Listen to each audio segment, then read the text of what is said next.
Muy buenas tardes, hermanos, espero que todos se encuentren bien, disfrutando de este hermoso sábado, como siempre. Impresionante, ya estamos a mitad de año, ya estamos a 6 de julio, imagínense. Qué barbaridad cómo ha pasado este año. Saludamos a todos nuestros amigos y hermanos en Cristo que nos siguen de tantos lugares y yo les pregunto hoy, ¿amas tú el dinero? La Biblia dice en 1 de Timoteo 6, del 9 al 10. Los que quieren enriquecerse caen en la tentación y se vuelven esclavos de sus muchos deseos. Estos afanes insensatos y dañinos hunden a la gente en la ruina y en la destrucción, porque el amor al dinero es la raíz de toda clase de males. Por codiciarlo, algunos se han desviado de la fe y se han causado muchísimos sinsabores. El concepto general que prevalece en la sociedad en que vivimos es que valemos de acuerdo a lo que poseemos y el dinero que tengamos acumulado. Y siguiendo este concepto, la mayoría de las personas se enfrascan en una loca carrera en busca de lo que llaman tranquilidad económica. Pero lamentablemente, lejos de obtener el resultado anhelado, muchos han conseguido el fracaso y el sufrimiento y en muchas ocasiones hasta la muerte.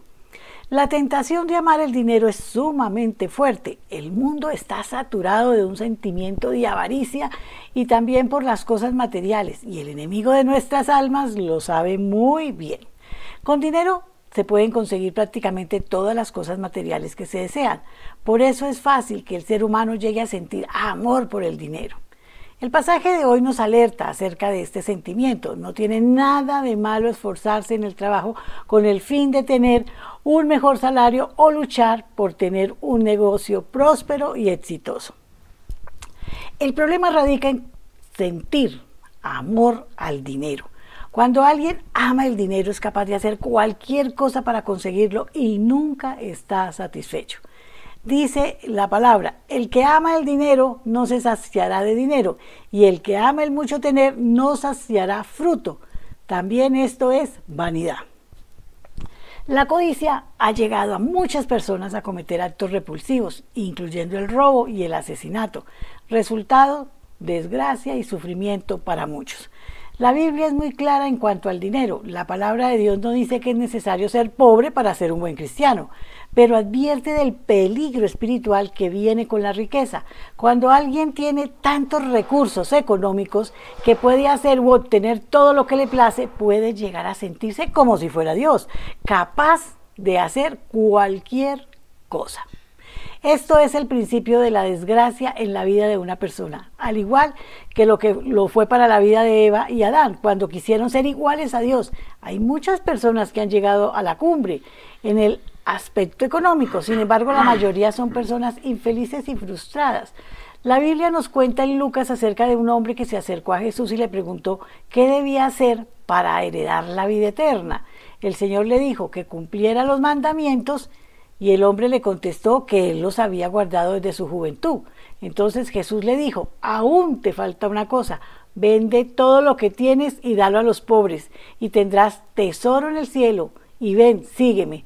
Y cuando él oyó esto, se puso muy triste porque era muy rico. Es decir, para él sus riquezas eran más importantes que la vida eterna. Como cristianos no podemos permitir que el dinero ocupe el primer lugar en nuestras vidas. Cualquier cosa que no glorifique a Dios comienza a pervertirse y se convierte en impedimento para recibir la bendición del cielo. Una manera de actuar que manifiesta verdadero amor a Dios es separar para la obra de su reino el diezmo, es decir, la 10ª parte de sus ingresos o lo que usted quiera dar. Cuando lo hacemos de corazón, se cumplirá la promesa de Dios de que Él abrirá las ventanas de los cielos y derramará sobre todos bendición hasta que sobreabunde. Pero no es un trueque que yo doy y Él me da, no, es que yo lo hago de corazón y viene mi bendición. Como dice Malaquías, es fácil dar de lo que nos sobra, pero cuando le damos al Señor lo que tiene valor para nosotros, estamos demostrando con hechos el amor que hay en nuestros corazones para aquel quien nos lo ha dado todo. Debemos poner a Dios siempre en primer lugar, y Él se encargará de proveer todas nuestras necesidades, según nos prometió Jesús en Mateo. Mas buscad primeramente el reino de Dios y su justicia, y todas las cosas os serán añadidas. Si antes de cualquier otra cosa tú buscas el rostro del Señor cada día de tu vida, Él suplirá las cosas que tú puedes conseguir con dinero y otras más que son imposibles de comprar, como la paz, el gozo y la tranquilidad espiritual. Vamos a orar. Padre Santo, yo te ruego que controles mis deseos de vivir bien y de progresar económicamente, de manera que nunca llegue a amar más al dinero que a ti. Por favor, guarda mi corazón, Señor, para amarte a ti antes que cualquier otra cosa en esta vida, Padre Celestial. Te lo pido en el nombre de Jesús. Amén, amén y amén. Y los dejo una vez más en compañía de nuestro amadísimo pastor John Jairo. Amén, gracias, amor. Mil gracias. Muy buenas tardes a todos. Muchas bendiciones que estén realmente materializándose en sus vidas, porque ya las promesas están dadas, ¿no? ¿Cómo las obtenemos? De acuerdo a la fe que tengamos en lo que Dios dice, ha dicho, en lo que Él ha prometido. Y recuerde usted que Dios cumple lo que promete, así que o nos acogemos a sus palabras con fe o seguimos divagando en nuestros pensamientos, seguimos nosotros como concentrados en lo que queremos y no obtenemos las cosas de Dios, o lo hacemos como Él dice, como es su santa y bendita voluntad. Bueno, damos gracias a Dios porque podemos seguir tratando el tema que hemos iniciado hace algunos sábados sobre el análisis ligero respecto a los 10 mandamientos, con el fin de conocer el carácter de Dios, su voluntad para los hombres con respecto a nuestra relación con Él y cómo verlo, cómo tratarlo, cómo dirigirnos, cómo asociarnos en esa, como dijo el Señor Jesús, en ese reino, en su reino, y también su voluntad respecto a la relación entre nosotros mismos, la humanidad. Cómo debemos tratarnos, cómo debemos vernos, respetarnos. Así que si su pregunta, su inquietud es ¿cuál será la voluntad de Dios para mí? Pues aquí le damos un buen inicio, porque de ahí en adelante, o sea, los 10 mandamientos es un reflejo del carácter de Dios, es lo que Dios le manifestó a los hombres, y esto está establecido en el Viejo Testamento, y no fue con el fin de que nos aplicáramos a esas reglas de tal manera que si tenemos que olvidar todo lo demás, sino que al contrario, eso debe provocar un cambio en nuestros corazones, en la manera de pensar, en la manera de actuar, y como les dije, pues en la manera de relacionarnos con Dios y con los demás. Así que si alguien, quien quiera sea la persona, quiere conocer al Dios creador de todas las cosas, su voluntad para su propia vida y todo lo que ha hecho en favor de que todos tengan un conocimiento pleno de su propia existencia, la razón por la cual ha sido creado y por quién y para qué propósito, entonces pues estos análisis les servirán sin duda alguna. Por eso hoy continuamos con el 6º mandamiento, que considero es conocido por la gran mayoría y se trata sobre el asesinato, o se trata sobre no matar. El quitar la vida, y de forma sencilla y simple, pues dice el mandamiento, no matarás. No matarás. Ahora, aquí hay algo que tenemos que profundizar, entender, porque dentro de todo hay algo que está ahí implícito y nosotros tenemos que entenderlo muy bien en todo el contexto bíblico. Y como suele suceder con el intelecto humano, a pesar de que es muy sencillo de entender cuando se concentra y se ve en todo el contexto, nosotros los hombres lo hemos complicado añadiéndole muchas ramificaciones, las cuales han dado para todo tipo de controversias, sobre todo en lo que se refiere a asuntos como la pena de muerte, en los países donde existe todavía, la muerte que causa la guerra, el aborto, el suicidio, en fin, es un sinnúmero de situaciones, y para cada cosa pues el hombre ha querido suplantar a Dios y ha querido poner sus normas. Y por supuesto, este tema también fue objeto de exposición por parte del Señor Jesús en ese importantísimo Sermón del Monte, que usted lo puede encontrar en Mateo capítulo 5, 6 y 7, es donde el Señor realmente da una cátedra sobre lo que es la voluntad de Dios y cómo esto debe transformar el corazón de los hombres. Entonces fueron cosas que Él vino a revelar y que pues, los corazones humildes lo pueden recibir. Y a propósito, ese sermón del monte, como lo conocemos, como les dije, es la gran exposición sobre la vida que se refiere conforme a vivir en el reino de Dios. Entonces, para comenzar, vamos a ir sobre las palabras del Señor allá en Mateo capítulo 5. Mateo capítulo 5, versículos 21 al 24. Tome nota, por favor, y repase. Mire, si usted quiere realmente vivir una vida diferente, con propósito, en paz, con esperanza, lea la palabra de Dios. El Señor le va a dar sabiduría. Entonces dice Mateo capítulo 5, versículos 21 al 24. Oísteis que fue dicho a los antiguos, no matarás, y cualquiera que mate quedará expuesto al juicio.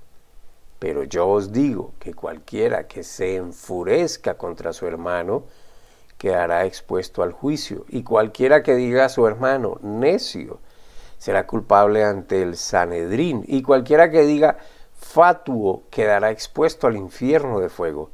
Por tanto, si estás presentando tu ofrenda sobre el altar y allí te recuerdas que tu hermano tiene algo contra ti, deja allí tu ofrenda ante el altar y ve.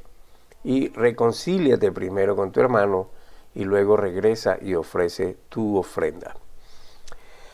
Entonces, esto es bien interesante, hermanos, porque aquí el Señor sale de la simple frase no matarás a dar una explicación un poco más profunda y qué hacer y cómo hacer.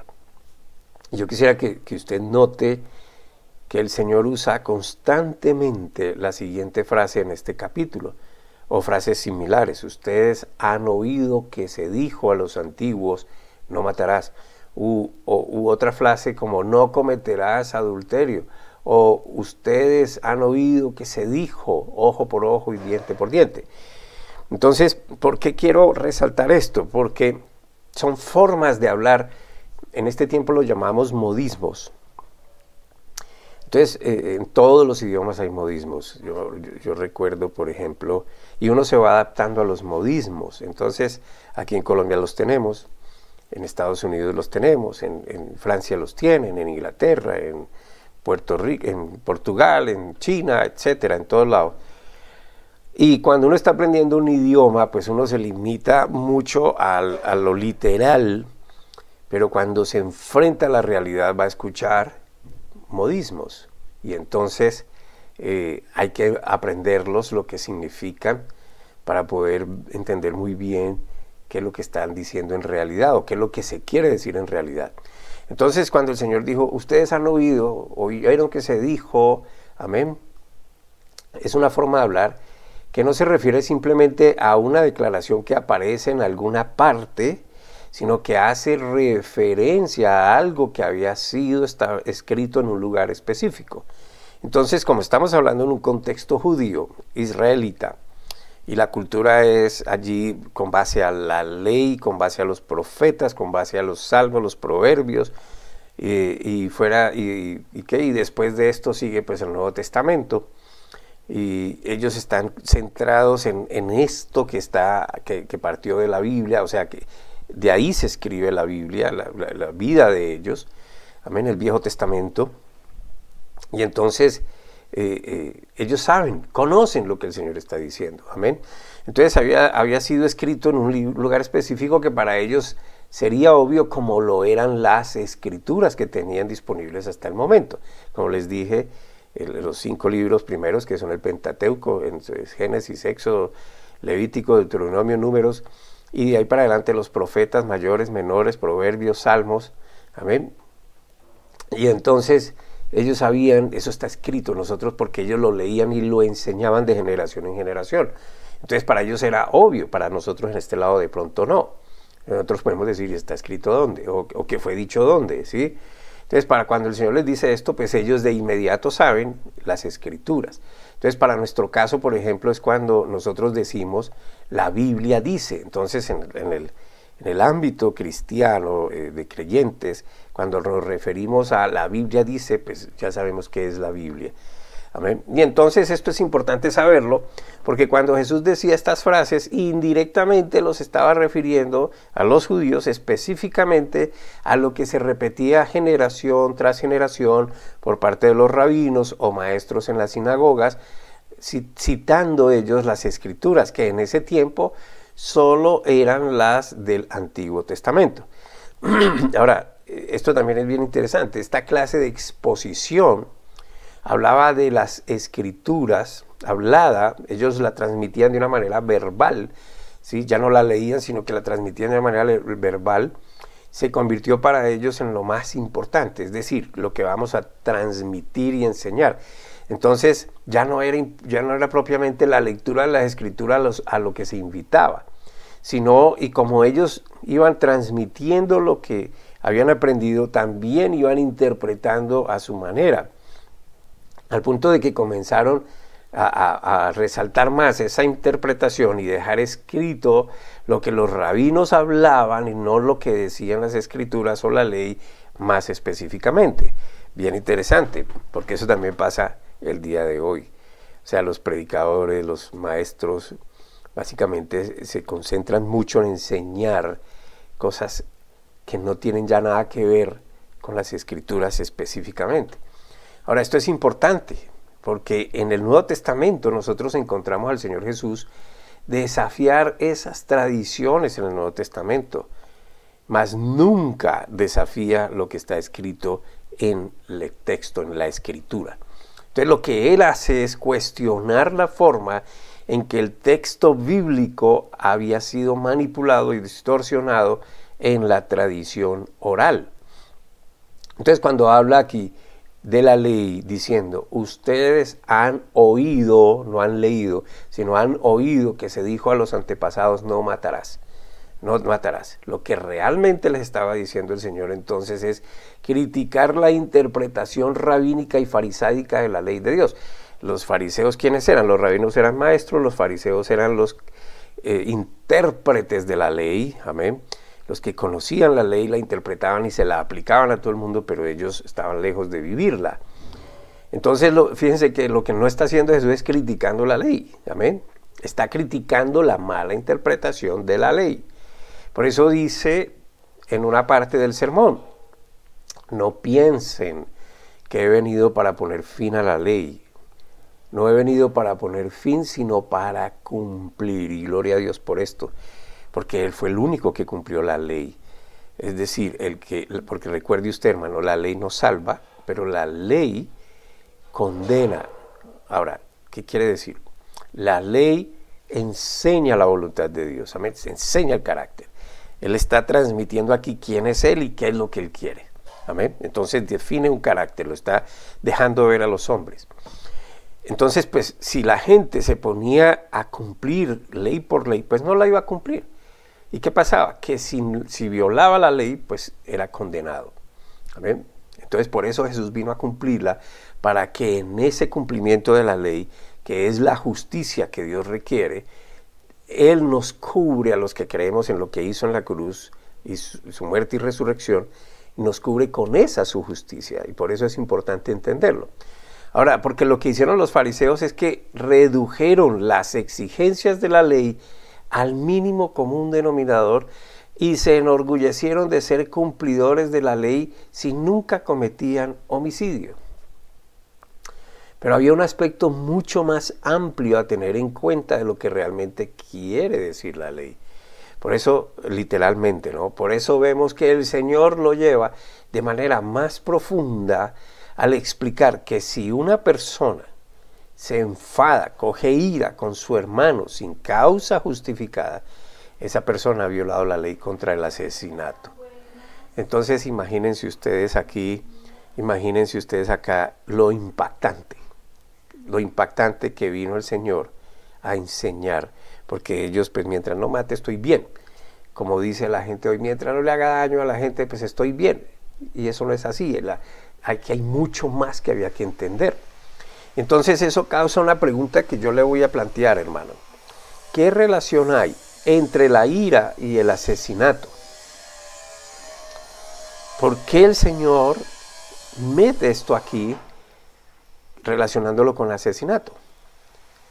Ahora, solo por estar enojado con el hermano, eso no significa que se le quite la vida. Sin embargo, vamos a encontrar otras declaraciones semejantes del Señor, como por ejemplo sobre el adulterio. No solo porque una persona se abstenga de tener relaciones sexuales físicas con una mujer que no es su esposa o su esposo, eso no significa que haya pureza o castidad, sino que esa ley en su aplicación más amplia incluye hasta los pensamientos lujuriosos. El Señor dijo, el solo hecho de que ustedes miren a una mujer para desearla, ya pecaron. ¿Sí? Entonces va más allá. Entonces, ¿qué era lo que estaba tratando de causar la ley? Un cambio de pensamiento, ¿sí? Una transformación real, lo cual se llama arrepentimiento. De modo que, incluso insultando a nuestro hermano, llamándolo tonto o idiota, o condenándolo, o calumniándolo, o cualquier otra cosa que hiera su persona, está prohibido en la aplicación más amplia de la ley respecto a no matarás. Tremendo. Ahora bien, la ley contiene aspectos que no están pormenorizados explícitamente, pero sí están implícitamente contenidos dentro de ella.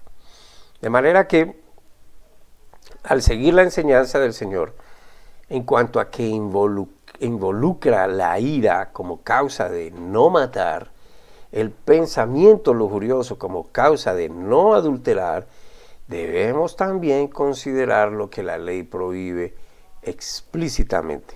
Así que en el sentido más profundo de no matarás, lo que explica el Señor es que se debe hacer todo lo que esté a nuestro alcance con el fin de proteger, preservar, mantener, honrar la vida de los demás, del prójimo, sin importar raza, nacionalidad, credo y estrato social. Amén. Ahora bien, voy a entrar en con este contexto a tocar al menos 3 temas indirectos, o más bien directos, sobre la controversia que se genera sobre la muerte en nuestra sociedad. Y voy a solo tocar 3 que me parece son los que pueden envolver todo lo demás, como lo son la pena de muerte, la guerra y el aborto. Entonces, la pena de muerte, aun cuando en nuestro país Colombia no existe, sí existe en muchos otros países, pero eso no evita, escuche, que alguien o muchos puedan pensar en esa alternativa como una solución para algunos crímenes. Es más, que algunos puedan pensar como una solución para quitar a un personaje que no les gusta. Ahora, claro está que en nuestro país, por ejemplo, nosotros podemos concluir que para muchos sería mucho mejor instaurar la pena de muerte porque realmente no hay temor de Dios. La Biblia es un libro que se escribió para una época antigua y no para esta época de tanto modernismo y evolución, según ellos. Entonces, pues considerar el no matar, pues eso no tiene sentido para muchos. Porque, pues, ¿cuál temor de Dios? ¿Cuál Dios? Sin embargo, Dios es real. Ahora bien, en esta ley existe ironía, hermano, porque, póngale cuidado cómo es la cosa.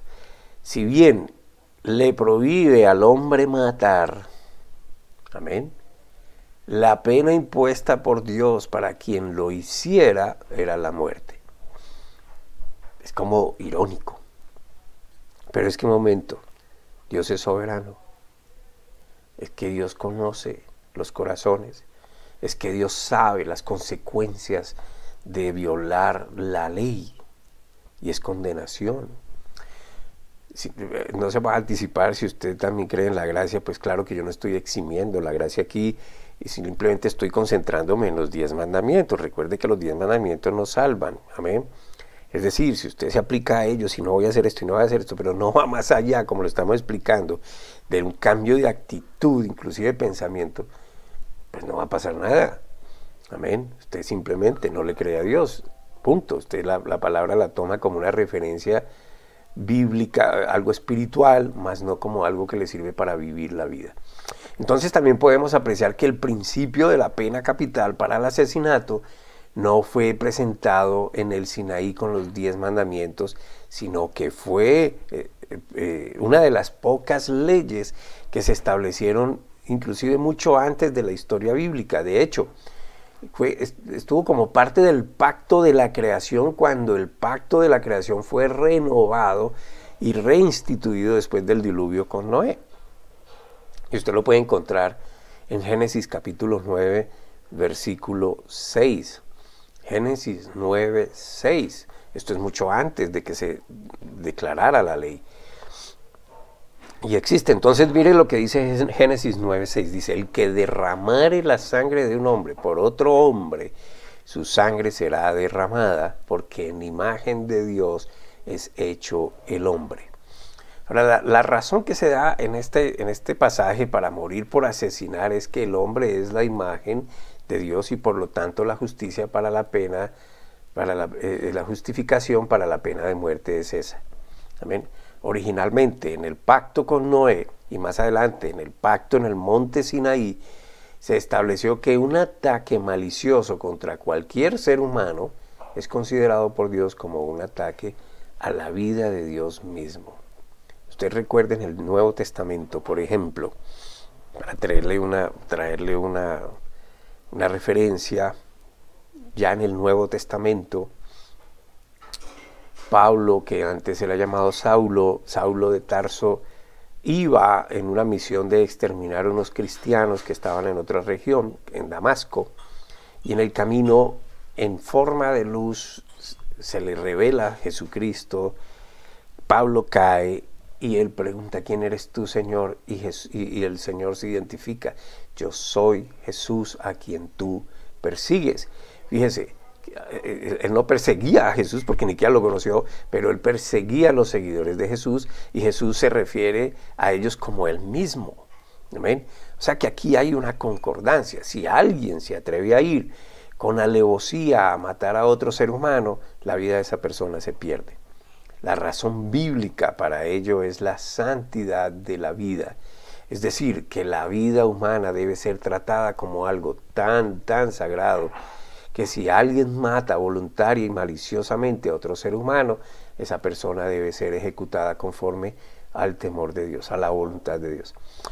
Por eso no se entiende, por ejemplo, que una persona temerosa de Dios, o una nación que proclama a Dios como su Señor y al cual se le consagra, esté a favor del aborto, pero no a la pena de muerte o viceversa. Históricamente, el fundamento que impulsa la postura cristiana de la pena de muerte es preservar, mantener y proteger la vida humana. Ahora, por supuesto que en esta práctica en Israel, para aplicar la pena de muerte a alguien que hubiese asesinado a otro, tenía que estar rodeado de una gran seguridad de justicia, una seguridad extrema de justicia, para asegurar que las personas inocentes no fueran ejecutadas solo por el testimonio de otros sin ser corroborado. Su culpabilidad tenía que ser confirmada por 2 testigos oculares, al menos, que a su vez entraban bajo la pena de muerte si eran encontrados en perjurio sobre este caso. Entonces había que asegurarse. Lo importante es que el que quita la vida, así como el que la da, tiene un solo derecho y le pertenece a Dios. Amén. Y eso lo podemos apreciar. Usted puede ver en primera carta de Samuel capítulo 2 versículo 6. Primera carta de Samuel 2, 6. Dios da la muerte y la vida, hace descender al Seol y retornar. Por supuesto que aquí se está refiriendo proféticamente a Jesús. Así que vemos que en Israel había una postura totalmente diferente de estos asuntos de lo que tenemos, de lo que nosotros hoy podemos experimentar. Pero también hay una relación en el debate sobre la guerra. El Nuevo Testamento deja claro que el poder de la espada es otorgado por Dios al gobierno terrenal. Usted lo puede encontrar en el capítulo 13 de Romanos. Romanos 13, 3, versículos 3 y 4. Y mire cómo da esta declaración. Porque los gobernantes no son un terror para el que obra bien, sino para el que obra mal. ¿Quieres, pues, no temer la autoridad? Haz lo bueno y tendrás aprobación de ella, porque es servidor de Dios para tu bien. Y quiero hacer un énfasis ahí, el magistrado, el juez, es servidor de Dios para tu bien. Pero si haces lo malo, teme, porque no lleva en vano la espada, porque es servidor de Dios, y vengador para castigo al que practica lo malo. El propósito de la espada es que es un instrumento de ejecución y se da al magistrado civil, no al individuo. Al individuo se le prohíbe ejecutar venganza por sí mismo y solo al magistrado civil se le da el derecho y la responsabilidad del uso de la espada, pero debe ser usada solo en defensa de los inocentes y por causas justas y rectas. Ahora, ya sé que algunos están pensando, pero es que hoy cómo confía uno en magistrados y están vendidos al mejor postor. Por supuesto que el magistrado debía aplicar justicia bajo el conocimiento de la voluntad de Dios y tenía que tener ese temor reverente hacia la Escritura y desde ahí aplicar justicia. No era lo que le pareciera. Y la instrucción la recibía a través de las Escrituras. Como les dije, no es como ahora que podemos fácilmente nosotros darnos cuenta que la justicia se aplica al que menos recursos económicos le aporte al juez. Ahora, históricamente, esa es la base de la postura cristiana de la teoría de la guerra justa. Amén. Todas las guerras son malas, hermano. Todas las guerras son malas. No hay una guerra que sea buena. Y lo podemos ver en la historia y lo que causó la guerra, cómo se ejecutó, las consecuencias y la cantidad de gente muerta y que sufrió a consecuencia de las guerras. Entonces no hay una guerra buena. Y es tan mal desatarlas, provocarlas, pero la participación en la guerra para defensa no es mala. Por ejemplo, si una nación agresora cruza las fronteras y comienza a matar a los habitantes de una tierra, no solo es el derecho, sino el deber del poder civil de la nación que está siendo invadida usar cualquier fuerza que tenga a su disposición para impedir esa matanza y defender la vida de su pueblo. Es un tema de bastante cuidado. En mi posición creo que hoy en día el pretexto para matar es cualquiera, para desquitarse o tomar revancha es facilista y para desatar guerras es igual de fácil.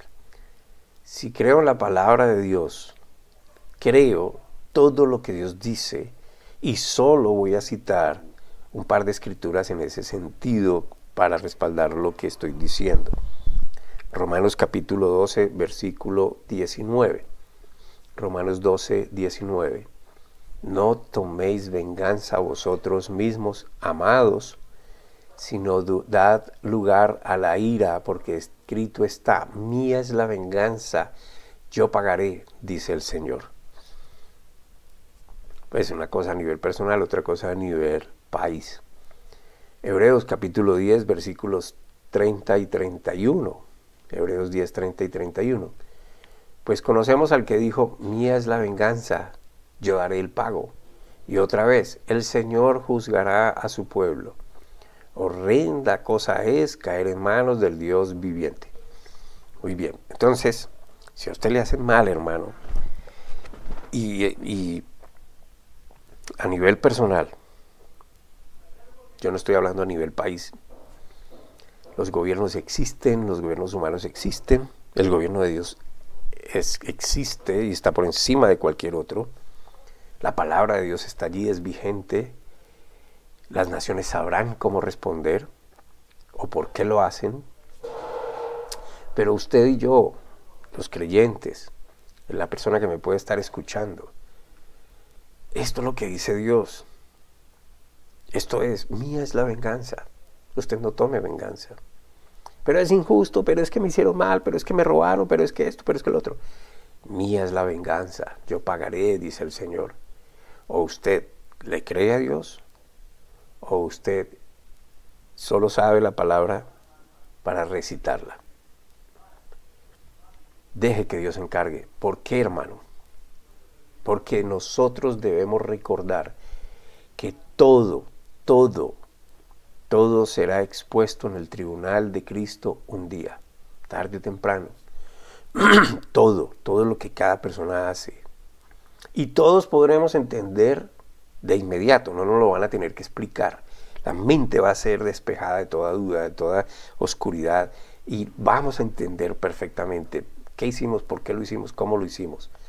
Amén. Y vamos a entender perfectamente quién es Dios, cuál fue su propósito, cuál es su voluntad, cuál es su soberanía. O sea, no va a haber excusa. Entonces, vamos a estar todos frente al tribunal de Cristo y todos podremos entender lo que hicimos, por qué lo hicimos, cómo lo hicimos, y se dará cuenta de cada acto, cada hecho de las personas. Así que mejor confiar y creer a lo que Dios dice. Y por último, la controversia concerniente al aborto, y esto se ha desatado en esas discusiones eternas y que no se ponen de acuerdo si el feto no nacido era o no un ser vivo, y el debate se centra en cuándo realmente empieza la vida. ¿Empieza en el momento de la concepción, a los 3 meses, o en qué momento? ¿Cuándo aparecen las ondas cerebrales? ¿Cuándo es que el cerebro emite actividad? ¿O cuándo es que el latido del corazón empieza a manifestarse? Porque el corazón bombea la sangre y entonces hay vida. Hay todo tipo de debates y discusiones al respecto. Y hay toda clase de posiciones. Pero lo extraño que vemos ahora en el debate es que hay mucha gente que está dispuesta a admitir que en una determinada fase del desarrollo embrionario el feto está vivo, pero que sigue siendo correcto abortarlo basándose en el derecho de la mujer y todo ese tipo de argumentos. Pero, ¿dónde está la protesta más cristiana, la protesta cristiana más enérgica en cuanto a la ley que no dice no matarás? ¿Cómo puede ese ser viviente protegerse? ¿Cómo puede manifestarse si todavía no ha nacido, pero está con vida? En fin, el significado de la ley, tal como Jesús lo expone, significa: harás todo lo que esté en tus manos para promover la vida. Y si hay algo que sabemos con certeza es que el aborto no hace eso. No promueve la santidad de la vida humana, y por eso necesitamos pensar con mucho cuidado sobre la facilidad con la que nosotros tomamos las decisiones sobre la vida humana, porque en su ley Dios prohíbe el asesinato y protege la vida. Yo he leído muchos argumentos sobre el aborto, muchos de ellos engañosos, muchos de ellos débiles y superficiales. Uno que nunca he visto en ninguna parte es uno que encuentro muy importante, y es que en la exposición de la ley que Jesús hace en el Sermón del Monte, Él dice que la prohibición contra el asesinato también incluye dentro de ella una prohibición contra el odio o la ira hacia una persona. Entonces, argumentar que no quiero tener este niño porque es indeseado, pues yo estoy basándome porque alguien violó y eso es trágico y eso, o sea, yo no estoy apoyando nada de esto, pero ¿qué culpa tiene el ser que nació? Y el odio contra esa persona o contra lo que produjo esa persona en una mujer que está embarazada, pues fíjese que también tenemos que entender esto. Y yo no voy a condenar nada a nadie sobre esto, es simplemente un análisis de la ley. Cada persona, como les dije, sabrá lo que hace y cómo lo hace, por qué lo hace. Sin embargo, aquí lo que estamos haciendo es un análisis de la Biblia. Amén. Si traducimos eso que acabamos de hablar en categorías, veríamos que lo que el Señor está diciendo aquí es que no solo está prohibiendo el asesinato real, sino que también está prohibiendo el asesinato potencial. Así que permítame decirlo de esta manera, que nuestro Señor prohíbe quitarle la vida a una persona y el asesinato potencial de una vida real. Espero hacerme entender. Creo que el embrión en el útero es una vida de verdad, pero para seguir el argumento de aquellos que creen que no es vida de verdad, ciertamente es algo potencial. Va a haber vida ahí. Es vida en su forma embrionaria, cuyo potencial se lleva a cabo al nacer. Entonces, para finalizar, cada persona es responsable de lo que hace y dará cuenta sobre ello, como dije, y Dios no puede ser burlado, y Dios ha dado su palabra para que los hombres aprendamos a conocerlo, y la ignorancia de ella no exime a nadie de sus consecuencias.